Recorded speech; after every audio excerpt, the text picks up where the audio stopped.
Captain Jake Morrison stood on the bridge of the exploration ship Horizon's Edge, watching the stars drift past the main view screen. After 3 months of deep space patrol, he was ready to head home. The ship had checked 17 different star systems, found nothing unusual, and the crew was getting restless. Space exploration wasn't always exciting. Most of the time, it was just long stretches of emptiness between distant suns. "Captain, we're picking up something strange," called out Ryan Foster from the communications station. The young officer had been with the crew for only 6 months, but he had good instincts. Jake trusted him to spot anything out of the ordinary. "What? Kind of strange?" Jake asked, walking over to Ryan's station. The bridge was quiet, except for the soft hum of the ship's engines and the occasional beep from the control panels. Ryan frowned at his screen, adjusting the audio controls. "It's a transmission, sir, but it's not like anything I've heard before. It's coming from Sector 7 Alpha, about 12 light years from here. That's way out past the frontier colonies." Jake knew that area well. No human ships were supposed to be out there. The region was marked as unexplored on all the star charts. Nothing but empty space, and maybe a few dead planets orbiting old stars. "Let me hear it," Jake said. Ryan played the transmission through the bridge speakers. At first, there was only static and the usual background noise of space. Then something else came through. It was faint, but Jake could make it out clearly. Someone was singing. The voice was young and clear, accompanied by what sounded like a violin. Jake recognized the song immediately. It was an old sea shanty from Earth, something called the Wellerman. His grandfather used to sing it when Jake was a boy. The melody was simple but haunting, telling the story of sailors waiting for a supply ship to bring them tea and sugar and rum. "Soon may the Wellerman come, to bring us sugar and tea and rum," the voice sang. "One day when the tonguing is done, we'll take our leave and go." The transmission cut out, leaving only silence on the bridge. Jake stared at the speakers, trying to make sense of what he'd just heard. How could an old Earth song be broadcasting? From the middle of nowhere? "Run it again," he told Ryan. They listened to the transmission 3 more times. Each time, Jake was more certain of what he was hearing. The song was definitely the Wellerman, and the voice sounded like a young girl. But that was impossible. There were no human settlements in Sector 7 Alpha. No research stations, no mining operations, nothing. Could it be a ship in distress? Asked Commander Ben Hayes, Jake's second in command. Ben was a practical man who always looked for the simplest explanation. "Maybe," Jake said, but he wasn't convinced. "Ryan, can you trace the source?" Ryan worked at his console for several minutes, running the signal through the ship's computers. "It's not coming from a ship, Captain. The source is stationary, and it's big, really big. The computer estimates it's at least 50 kilometers across." 50 kilometers? Ben stepped closer to look at Ryan's readings. That would make it larger than most space stations. What could be that big? Jake felt a chill run down his spine. In 15 years of space exploration, he'd learned to trust his instincts. Something about this situation felt important, maybe even dangerous. But he also felt curious in a way he hadn't for months. "Set course for Sector 7 Alpha," he ordered. "Maximum speed." "Sir, that will take us 3 days outside our patrol route," Ben pointed out. "Command won't be happy if we don't file a proper report." "Then we'll file a report," Jake said. "Investigation of unknown transmission. Possible first contact situation." Dr. Lisa Parker looked up from her science station. She was the ship's expert on alien cultures and ancient history.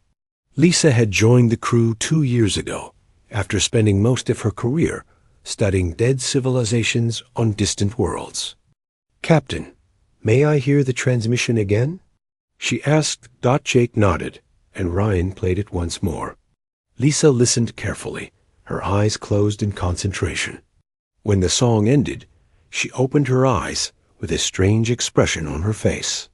"This is very interesting," she said. "That particular version of the Wellerman isn't from any official recording I know. It sounds like a street performance, probably recorded on basic equipment. The violin playing has a specific style that suggests the performer was self-taught." "How can you tell all that from one short recording?" Ben asked. Lisa smiled. "I've studied human cultural development for 20 years. Music tells us a lot about the people who make it. This version has heart, real emotion. Whoever recorded it wasn't just singing for money. They loved the song." Jake felt that chill again. "But how did it get out there?" "That's the big question," Lisa said. "Radio waves from Earth have been traveling through space for over 400 years. It's possible this recording was broadcast from Earth decades ago, and someone or something out there picked it up and is now retransmitting it." "Someone or something," Ben repeated. "You mean aliens?" "It's possible," Lisa said. "We know other intelligent species exist in this galaxy. Most of them avoid contact with humans, but a few have shown interest in our culture. Music is often the first thing different species share with each other." Jake made his decision. "We investigate. Full stop. I want to know what's out there and why it's playing Earth music." The next 3 days passed slowly. The crew went about their normal duties, but everyone was thinking about the mysterious transmission. Ryan kept monitoring the signal, hoping to hear more, but it only played once every 12 hours. Always the same song, always the same young voice. Lisa spent her time researching everything she could find about the Wellerman and its history. She discovered that the song was hundreds of years old, originally sung by whale hunters in the South Pacific. Over time, it had become popular with all kinds of sailors and eventually spread around the world. "It's a song about waiting," she explained to Jake as they sat in the ship's small dining area. "The sailors are stuck on their ship, doing dangerous work, hoping their supply ship will come to rescue them. In a way, it's about hope and endurance." "Why would aliens be interested in that?" Jake asked. "Maybe because it's something they understand," Lisa said. "Being far from home, waiting for help, hoping for something better. Those are universal experiences." On the third day, they reached Sector 7 Alpha. What they found there changed everything Jake thought he knew about humanity's place in the universe. Jake Morrison stared at the main view screen in disbelief. What filled their view was unlike anything he had ever seen in 15 years of space exploration. The object was massive, dark, and ancient-looking. It wasn't a natural formation, like an asteroid or moon. This was clearly built by intelligent beings, but the design was completely alien. The structure looked like a giant wheel spinning slowly in space. Its outer ring stretched for dozens of kilometers, covered in what appeared to be metal panels that had turned black with age. Strange towers and spires jutted out from the surface at odd angles. Some sections glowed with a faint blue light, while others seemed completely dead. "My God," whispered Ben Hayes, standing beside Jake on the bridge. "What is that thing?" Ryan Foster was busy at his station, running every scan the ship could manage. "Captain, the structure is approximately 60 kilometers in diameter. It's definitely artificial. The computer can't identify the materials, but they're incredibly old. Maybe thousands of years." Dr. Lisa Parker moved to her science console, her fingers flying over the controls. "I'm detecting power sources throughout the structure. It's not dead, Captain. Something is still functioning inside." Jake felt his heart beating faster. This was exactly the kind of discovery that could change everything for humanity. First contact with an alien civilization, and they had found it by following an old Earth song.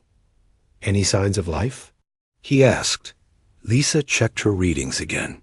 There are definitely life signs, but they're weak. Whatever is in there isn't in good condition. The transmission is still coming from the structure, Ryan reported. But there's something else now. I'm picking up what sounds like a response signal. Play it, Jake ordered. The bridge speakers crackled to life. First came the familiar sound of the young girl singing the Wellerman. But when the Earth song ended, something new began. It was music, but unlike anything any of them had heard before. The melody was haunting and sad, played on instruments that didn't exist on Earth. The rhythm was similar to the sea shanty, but the tune was completely alien. They're answering us, Lisa said with excitement in her voice. They heard our music, and they're responding with their own. Jake made a quick decision. Prepare a shuttle. I want a small team to investigate. Sir, that could be dangerous, Ben warned. We don't know what's in there, or what their intentions are. That's exactly why we need to find out, Jake replied. This could be the most important discovery in human history. We can't just turn around and leave. Jake selected his away team carefully. He would lead the mission himself, along with Ben, Hayes, Dr. Lisa Parker, and 2 security officers named Mike Kelly and Sarah Davis. They would take the ship's best shuttle and enough equipment to handle any situation. The shuttle trip to the alien structure took 30 minutes. As they got closer, Jake could see more details. The outer surface was covered in symbols and patterns that might have been writing or decoration. Some areas showed obvious damage from meteor impacts or weapons fire. This thing had been in space for a very long time. Look at that. Sarah Davis pointed to a section of the structure where the hull had been opened. It looks like a docking bay. Jake guided the shuttle toward the opening. It was large enough to hold their small craft, and he could see what looked like landing platforms inside. Emergency lights flickered along the walls, casting eerie shadows throughout the bay.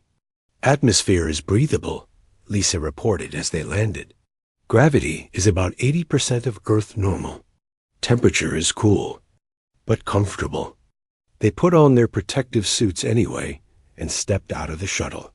The docking bay was huge, clearly designed for ships much larger than theirs. Jake could see the remains of several alien spacecraft that had been there for who knew how. Long, this way, Ben said, pointing to an obvious exit from the bay. A faint blue glow came from beyond the doorway. They walked through corridors that seemed to stretch forever. The walls were covered with more of the strange symbols, and occasionally they passed large windows that showed the stars outside. Artificial gravity made walking easy, but everything felt ancient and worn down. After 10 minutes of walking, they reached what appeared to be a central chamber. The room was enormous, with a domed ceiling that showed a projection of the galaxy above them. In the center of the room stood several tall, thin figures. Jake's first thought was that they had found statues, because the figures were so still. But as the human team approached, one of the aliens turned its head toward them. It was clearly alive, but barely. The alien was about 7 feet tall, with pale blue skin and large dark eyes. Its body was thin and fragile-looking, like it hadn't eaten properly in months. When it spoke, its voice was weak, but the shuttle's translation device was able to convert its words into English. "Welcome, singers of the deep," the alien said. "We are the Kiteri. We have been waiting for you." Jake stepped forward, removing his helmet to show respect.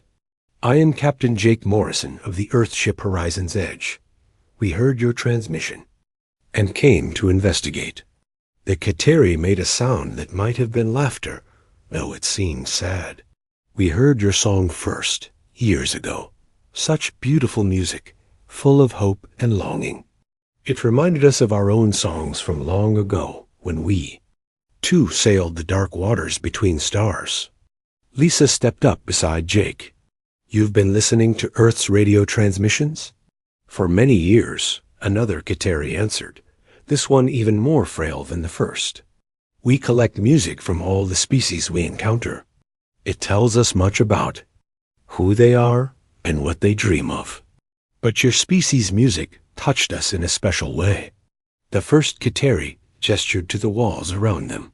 Jake could now see that they were covered with displays showing musical notation from dozens of different worlds. Some looked almost familiar, while others were completely alien. We are dying, the Kateri continued. Our people have been struck by a plague that we cannot cure. We are the last of our kind, and soon we will be gone.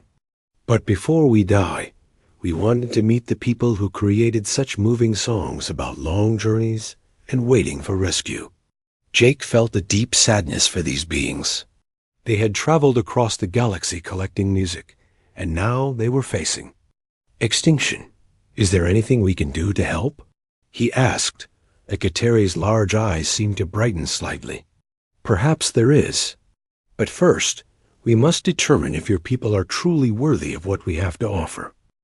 The lead Kateri moved slowly toward a large wall display that showed star charts unlike anything Jake had ever seen. The aliens' movements were careful and deliberate, as if each step required great effort. Jake could see that whatever plague had struck this species had weakened them terribly. Your people sing of long voyages across dangerous waters, the Kateri said, his voice barely above a whisper. But do they still have the courage of those ancient sailors? Or have you become soft in your metal ships with their computers and safety systems? Ben Hayes stepped forward. Our people have been exploring space for over 300 years. We've colonized dozens of worlds and survived countless dangers. The second Kateri made that sad laughing sound again. Yes, but you travel with jump drives that move you instantly between stars. You have communication systems that let you call for help across the galaxy. Your ancestors who sailed Earth's oceans had no such luxuries. They had only wind and current and their own skill to guide them. Lisa Parker was studying the wall displays with fascination. Jake could see her taking readings with her handheld scanner. These star charts are incredible, she said. They show stellar currents and gravitational flows that our science barely understands. It's like they've mapped the hidden rivers of space itself. That is exactly what we have done, the first Kateri replied. For thousands of years, we have traveled the galaxy not with artificial jump drives, but by reading the natural currents of space itself. We learned to sail between stars the way your ancestors sailed between continents. Jake was beginning to understand what the aliens were getting at. You want to test us somehow, to see if we still have that ancient sailing spirit. The test has already begun, the Kateri said. We chose to broadcast your sea shanty because it spoke of the qualities we were looking for. Courage, patience, the willingness to venture into the unknown and wait for rescue that might never come. The alien gestured to another section of the wall where Jake could see what looked like a three-dimensional map of the galaxy. Certain areas were highlighted in different colors, and lines connected various star systems, like trade routes on an old Earth map. We have spent our long lives mapping the secret paths between stars, the Kateri continued. We know where the hidden treasures lie. Systems rich with rare minerals, worlds perfect for life, ancient ruins left by civilizations that died out millions of years ago. All of this knowledge we are prepared to share, but only with a species that has proven they deserve it. Sarah Davis, one of the security officers, spoke up. What kind of test are you talking about? What do we have to do? The Kateri looked at each of the humans for a long moment. One of your ships must make a journey to the edge of the galaxy using only our ancient navigation methods.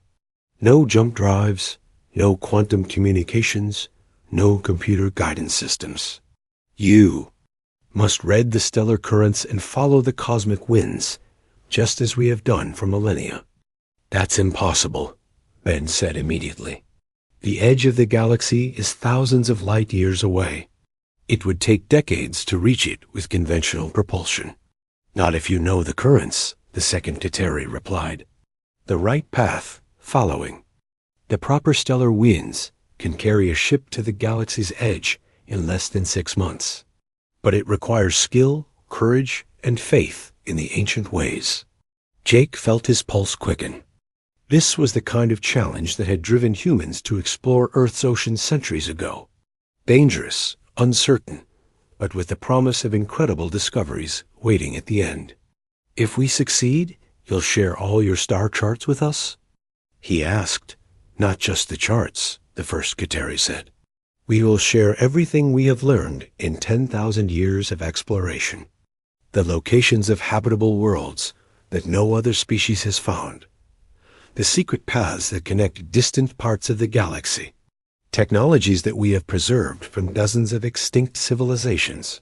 Lisa looked up from her scanner. Captain, if this is real, it could advance human knowledge by thousands of years. We're talking about the accumulated wisdom of an entire galactic civilization. The Kateri moved to another display that showed images of beautiful worlds orbiting distant. Stars. Jake could see vast oceans, towering mountains, forests that stretched to the horizon. All of it untouched and waiting for explorers brave enough to make the journey.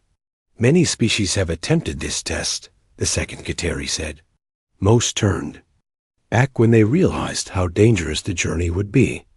Others tried to cheat, using their advanced technology instead of trusting in the old ways. A few made the attempt honestly, but were destroyed by the perils they encountered. What kinds of perils? Mike Kelly asked. He was the other security officer, and Jake could tell he was thinking like a soldier, trying to assess the risks. Space is not empty, the Kateri replied. There are storms of dark matter that can tear a ship apart. Pirates and raiders who hunt in the deep void between. Galaxy arms. Regions where the laws of physics work differently, where time itself flows backward or forward unpredictably. Jake thought about his crew aboard the Horizon's Edge. They were good people, experienced explorers who had faced danger before. But this would be unlike anything they had ever attempted. How long do we have to decide?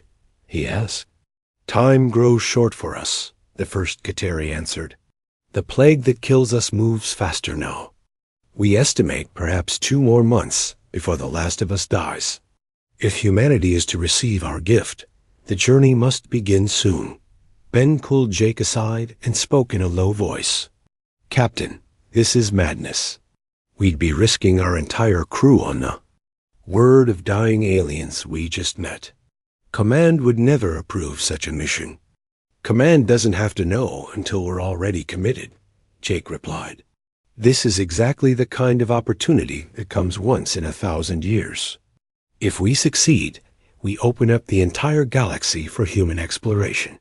If we fail, at least, we fail trying something great. Lisa joined their quiet conversation. Captain, I've been analyzing their star charts. The mathematics check out. These currents they're talking about are real. Our scientists have theorized about them for years, but never had proof they existed. Jake made his decision. We'll do it. We'll take the test. The Kateri seemed pleased, though it was hard to tell with their alien features. Then we will begin preparing you immediately. The knowledge you need cannot be learned quickly. You must understand how to read the cosmic winds, how to navigate by the light of dead stars, how to survive in the empty spaces where no rescue will ever come. Just like the old sailors, Jake said, thinking of his grandfather's stories about men who spent months at sea with nothing but skill and luck to keep them alive. Exactly like the old sailors, the Kateri agreed. Soon may the Wellerman come, Captain Morrison.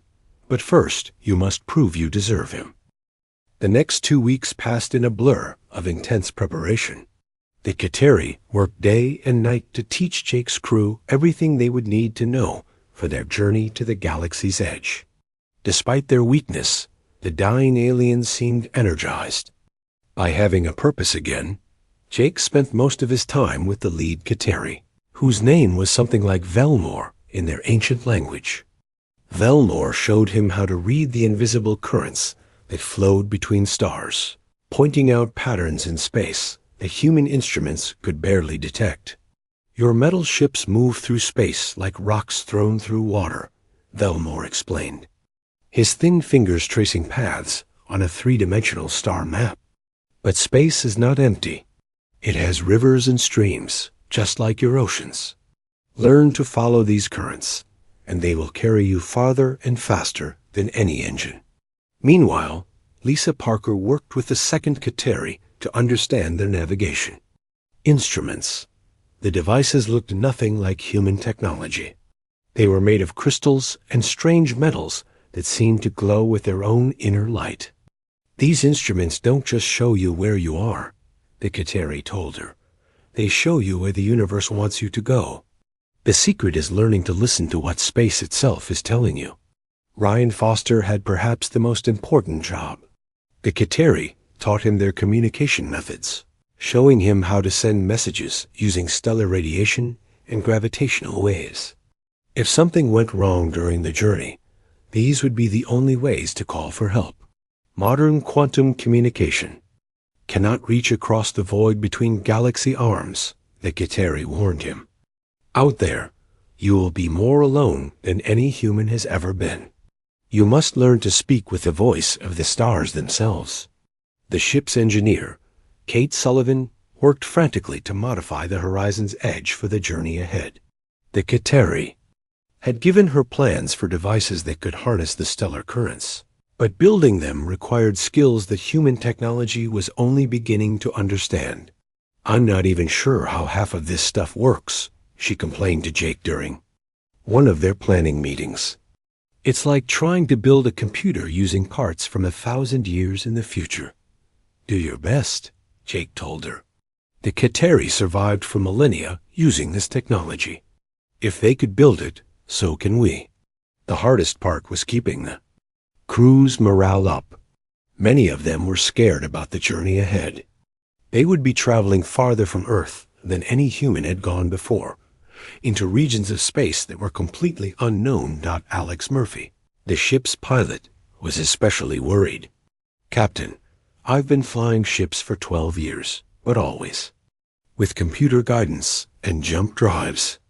This is like asking me to sail a wooden ship across an ocean I've never seen, using only the stars to navigate.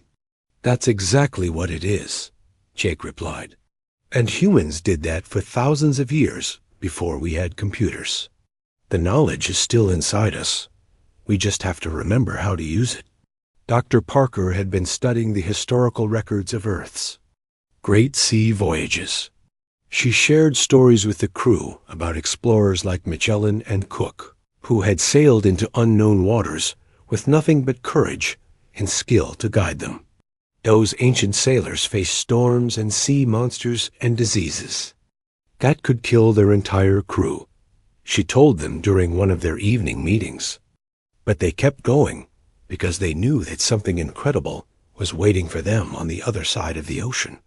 The crew gradually began to understand what they were attempting. This wasn't just a test from the Kateri. It was a chance to prove that humanity still had the spirit that had driven their ancestors to explore every corner of Earth. Ben Hayes remained skeptical until the very end. Captain, I've run the numbers 12 times. Even with the Kateri's help, our chances of success are maybe 50-50. We could all die out there. We could die crossing the street back on Earth, Jake replied. The difference is, if we die doing this, it will mean something. We'll be dying as explorers, pushing the boundaries of what's possible. On the day before their departure, Velmore called Jake to a private meeting in the deepest part of the Kateri station. The alien leader looked even weaker than before, but his large eyes still burned with determination. There is something else you must know, Velmore said. The journey you are about to make has been attempted by others.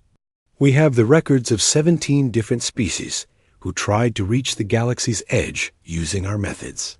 Jake felt a chill run down his spine. How many succeeded? 3, Velmore replied. The others either turned back in fear or were destroyed by the dangers they encountered. But those 3 species that succeeded became some of the greatest explorers in galactic history.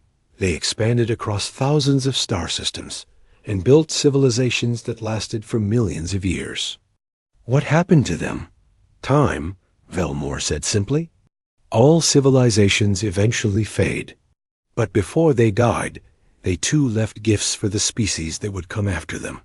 The galaxy is full of such gifts, waiting for explorers brave enough to find them. The alien handed Jake a small crystal device. This is the key to everything we have promised you.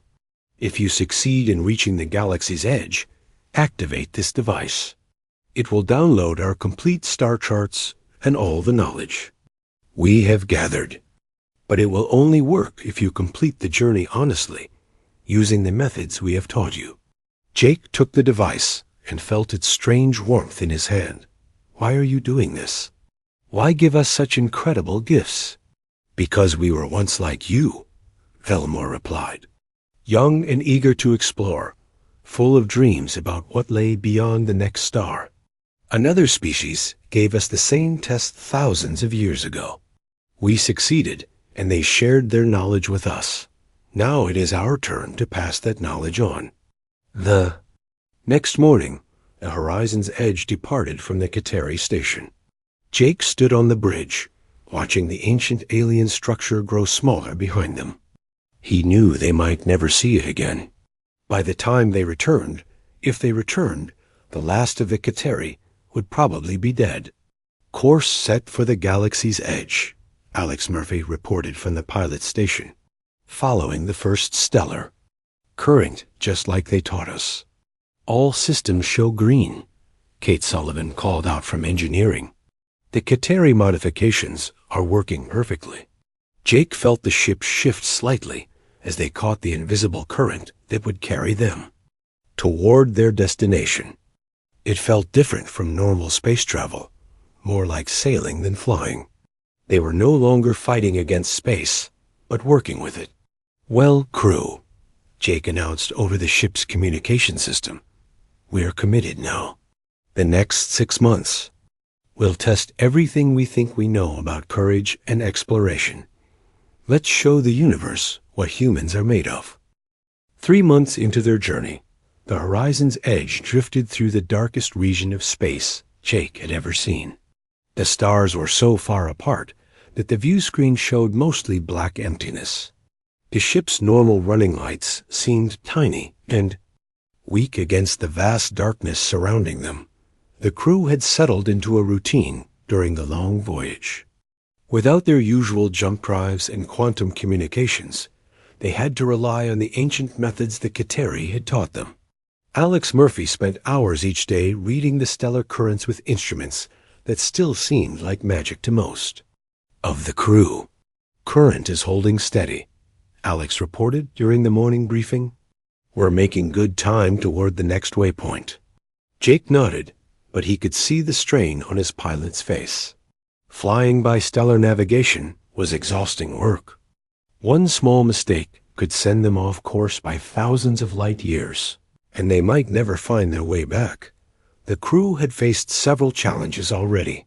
2 weeks into the journey, they had encountered a field of dark matter that disrupted their engines. Kate Sullivan had worked for 36 hours straight to repair the damage, using techniques the Kateri had taught her that human engineers had never imagined. A month later, they had been attacked by pirates who hunted ships in the deep void. The raiders had assumed the Horizon's Edge was an easy target, traveling alone so far from civilized space.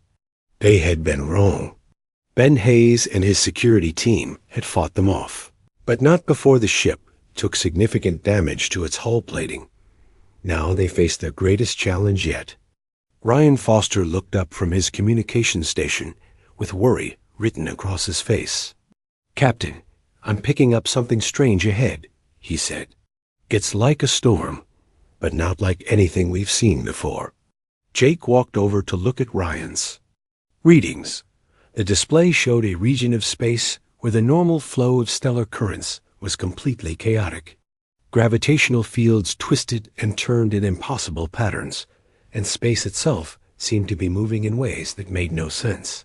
"What are we looking at?" Jake asked. Lisa Parker checked her instruments and shook her head. The Kateri called it a void storm. It's where dark matter currents collide and create gravitational chaos. Ships that enter these storms are usually torn apart by the conflicting forces. Can we go around it? Ben Hayes asked. Alex Murphy studied his navigation display for several minutes before answering. The storm stretches for hundreds of light years in every direction. Going around would add months to our journey, and we don't have enough supplies for that long. Jake felt the weight of command pressing down on him. Every decision could mean life or death for his crew. They had come so far, endured so much, and now they faced an obstacle that might destroy them. The Kateri must have known about this storm, he said. They wouldn't have sent us on a path that was impossible to navigate. Lisa was studying the historical records the aliens had given them. "Captain, I'm finding references to other ships that encountered similar storms. Most of them were destroyed, but a few made it through. The key seems to be timing and rhythm." "What kind of rhythm?" Jake asked. Lisa pulled up a recording of one of the surviving ship's logs. The captain was an alien whose species had died out centuries ago, but the translation was clear enough to understand. "He says they synchronized their navigation with the natural rhythm of the storm itself," Lisa explained. "Instead of fighting against the gravitational forces, they rode them like waves on an ocean." Ryan Foster suddenly looked up from his station with excitement. "Captain, remember what the Kateri told us about music? How rhythm and harmony could guide us through the darkest parts of space." Jake began to understand. "You think the storm has a rhythm we can follow?" "I'm detecting patterns in the gravitational pulses," Ryan said, adjusting his instruments. "It's chaotic, but there's definitely a beat underneath it all." Kate Sullivan joined the conversation from her engineering station. "If we could match our engine output to that rhythm, we might be able to surf the gravitational waves instead of being crushed by them." Jake made his decision. "Do it. Ryan, I want you to analyze that rhythm and find a way to translate it into something we can follow. Kate, prepare the engines for variable output. Alex, get ready for the most challenging flight of your career." As they approached the edge of the void storm, the ship began to shake from the conflicting gravitational forces. Jake could see debris floating in space around them, the remains of ships that had tried to cross the storm and failed. "I've got the rhythm," Ryan announced. "It's complex, but there's definitely a pattern. It's almost like—" He paused, his eyes widening with realization. "Like what?" Jake demanded. "Like the sea shanty," Ryan said. "The gravitational pulses match the beat of the Wellerman. The storm is singing the same song that brought us here." Jake felt a chill run down his spine. Could it be coincidence, or had the Kateri somehow known this would happen? "Play it," he ordered. "Play the song and match our navigation to its rhythm." Ryan activated the ship's speakers, filling the bridge with the familiar melody of the Wellerman. At the same time, Alex began adjusting their course to match the song's beat. "Soon may the Wellerman come to bring us sugar and tea and rum," the young voice sang, just as they had heard it months ago at the Kateri station. The ship lurched as they entered the storm proper. Gravitational forces pulled them in different directions, threatening to tear the hull apart. But Alex kept his hands steady on the controls, riding the rhythm of the ancient song. "One day, when the tonguing is done, we'll take our leave and go," the voice continued. And Alex used the strong beat to time their course corrections. For 6 hours, they sailed through the void storm, following the rhythm of the sea shanty that had started their incredible journey. The crew took turns singing along, their voices joining with the recorded performance as they fought to survive. Jake watched his crew work together with a pride he had never felt before. They were no longer just space explorers using advanced technology. They had become something older and more fundamental, sailors navigating treacherous waters with nothing but skill, courage, and an ancient song to guide them. When they finally emerged from the other side of the storm, the bridge was silent except for the soft hum of the ship's engines. Everyone was exhausted, but they were alive and still on course. "Status report," Jake called out. "Hull integrity at 80%, Kate reported. "We took some damage, but nothing critical. Navigation is back on track," Alex added. "We're actually ahead of schedule now. The storm currents pushed us farther than we expected." Jake looked out at the stars ahead of them. They were different now, arranged in patterns he had never seen before. They were truly at the edge of the galaxy, farther from Earth than any human had ever traveled. "How much farther?" "To our destination?" he asked. Alex checked his instruments one more time. 12 hours, Captain. We're almost there." The edge of the galaxy was unlike anything Jake had imagined. From the view screen of the horizon's edge, he could see where the stars simply ended. Beyond that boundary lay nothing but empty darkness, stretching toward distant galaxies that looked like tiny clouds of light millions of years away. "We made it," Ben Hayes said quietly, standing beside Jake on the bridge. "We actually made it." The journey had taken exactly 5 months and 18 days. They had traveled farther from Earth than any human in history, using nothing but the ancient navigation methods the Kateri had taught them. Jake felt a deep sense of accomplishment, but also sadness. He knew that by now, the last of the Kateri were probably dead. "Ryan, try to send a message back to the Kateri station," Jake ordered. "Use the stellar communication method they taught." Ryan worked at his station for several minutes, adjusting the ship's communications array to broadcast using gravitational waves and stellar radiation. It was a slow process that would take weeks for any message to travel back to Kateri space. "Message sent, Captain," Ryan reported. "I told them we reached the galaxy's edge safely, and that we're grateful for their guidance." Jake pulled out the crystal device that Velmore had given him. It was warm to the touch and seemed to pulse with a faint inner light. According to the Kateri leader, this device would unlock all their accumulated knowledge, but only if the journey was completed honestly. "Lisa, scan the area for anything unusual," Jake said. "The Kateri told us we would find something important." Out here, Dr. Parker activated her scientific instruments and began a detailed scan of the region around them. At first, she found nothing but empty space and a few scattered asteroids. Then her readings changed dramatically. "Captain, I'm detecting artificial structures about 2 million kilometers away," she announced. "They're huge, and they're very old." Jake ordered Alex to pilot the ship toward the structures. As they approached, the view screen revealed something that took everyone's breath away. Floating in the void were dozens of massive space stations, each one different in design and clearly built by different alien species. "It's like a graveyard," Sarah Davis whispered. "Or maybe a museum." Lisa's scans revealed more details. "These stations are from at least 20 different civilizations. Some of them are millions of years old. They're all arranged in a perfect circle around a central structure. The central structure was the most impressive of all.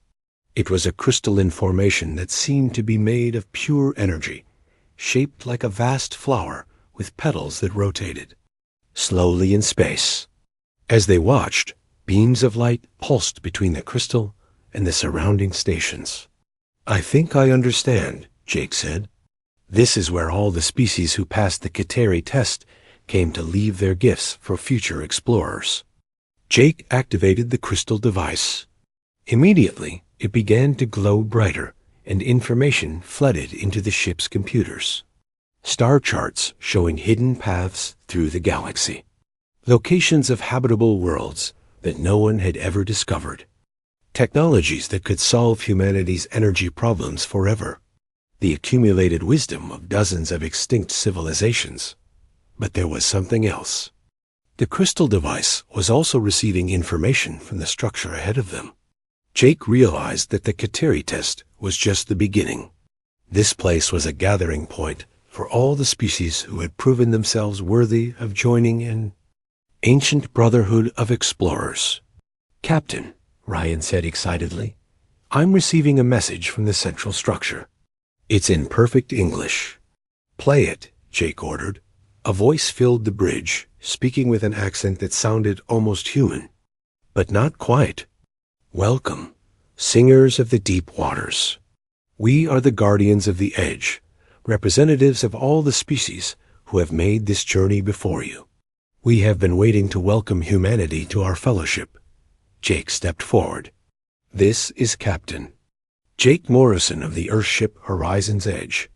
We have completed the test given to us by the Kateri." "We know," the voice replied. "We have watched your journey with great interest. Your species has shown the same courage and determination that brought us all here long ago. You have earned the right to join us." The central structure pulsed with brighter light, and suddenly Jake could see figures materializing on his bridge. They were holographic projections of beings from a dozen different worlds. Some looked almost human, while others were completely alien. But all of them had the same look in their eyes that Jake recognized in his own crew, the look of explorers who had pushed beyond the known boundaries of the universe. Each species that passes the test leaves something behind for those who come. After, one of the beings explained, knowledge, technology, art, music. The Kateri left their star charts and navigation methods. What will humanity contribute? Jake thought about the question. What made humanity special among all these advanced civilizations? What could they offer that no one else had? Then he remembered the sea shanty that had started everything. Music, he said. Not just any music, but songs that carry the spirit of exploration itself. Songs that remind us why we venture into the unknown, even when it's dangerous. The being seemed pleased with his answer. Music is indeed a powerful gift. The Kateri chose your species partly because of the emotional depth of your songs about long journeys and distant shores. Jake activated the ship's communication system. Crew of the Horizon's Edge, we have an opportunity to leave something behind. For future explorers. I want you all to sing the Wellerman one more time, but this time we're not just singing for ourselves. We're singing for every species that will come after us. The crew began to sing, their voices joining together in the familiar melody. But this time, they weren't alone.